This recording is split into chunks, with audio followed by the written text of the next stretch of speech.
What's up guys, it's Nicole, aka Nikki Vegan, and today I'm going to be showing you how to make my favorite holiday roast. This is super easy to make and all vegan of course, but it looks super impressive on your holiday table, and so far it's been loved by vegans and non-vegans alike. So I hope you guys are excited, and let's get started. So first things first, we're going to start by blanching some cabbage leaves. Basically, you're just going to peel off the leaves of a green cabbage, and you want to try to leave them as large as possible. Some of them are going to break, and that's okay. But then you're just going to put them into some boiling water just until they turn bright green, and then pull them out and set them aside.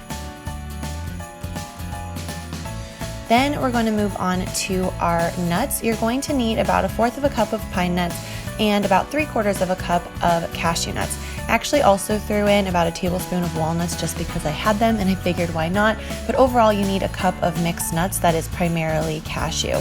Then you're just going to put them into a pan and bake these at 350 for about 5 minutes until they turn really nice and golden brown.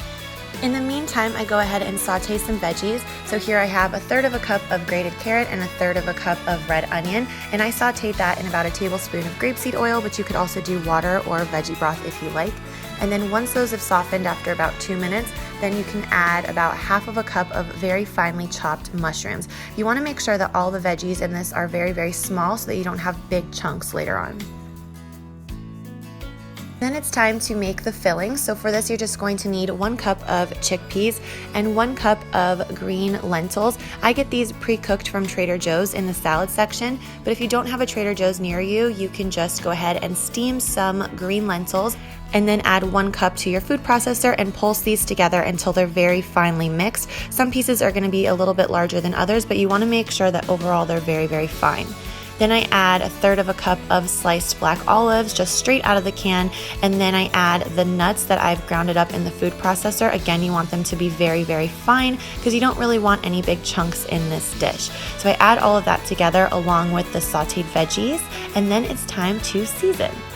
So I'm going to make this really, really flavorful by adding 1/2 teaspoon of salt, 1.5 tablespoons of dried Italian seasoning, 1/2 teaspoon of ground sage. That's a big component here, it makes it taste so good.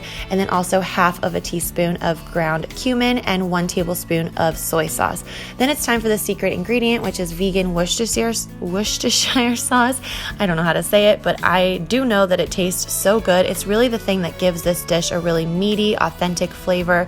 It really tastes like a meatloaf because of this, and I think that that's a really awesome thing, especially around the holidays when you might be making food for vegans or non-vegans. So you want 1 teaspoon of that and then 2 tablespoons of ketchup. Then we're going to bind this all together with 1/2 cup of vegan breadcrumbs. I get these at Trader Joe's, and 1.5 cups of vegan vegetable broth, and this is going to help it all stick together and not be dry at all.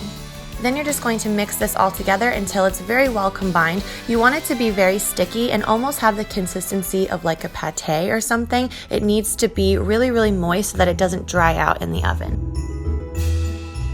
The last step is to prepare the sauce, and this couldn't be easier. It all happens in the blender. You're just going to add 1 can of diced tomatoes along with 2 garlic cloves, 2 dashes of cumin, 2 dashes of cayenne pepper, and some salt to taste. Blend that up, and then you're ready to assemble.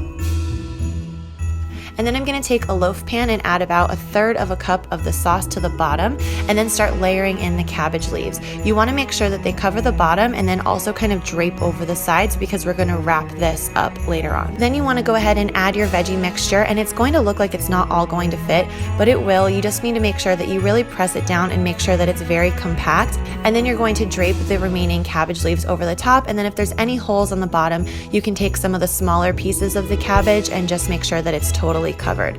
Then I like to cover this with some saran wrap and let it sit overnight so that it really kind of becomes one solid loaf that's going to stick together. And the best way I know to do this is to weigh it down with something heavy. You can use whatever you want, but I usually use a couple of cans, and then I let this sit overnight. Or if you're doing this in the morning for dinner later on, you can just do it in the morning and then let it sit all day long, and it'll be ready to go into the oven at night.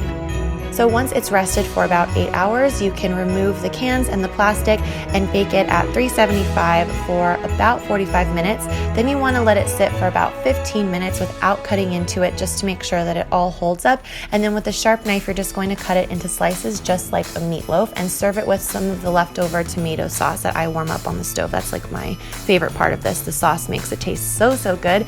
And this is ready to serve. I think it looks beautiful enough for a holiday centerpiece. I think it's impressive and different and so flavorful. I know you guys are going to love this.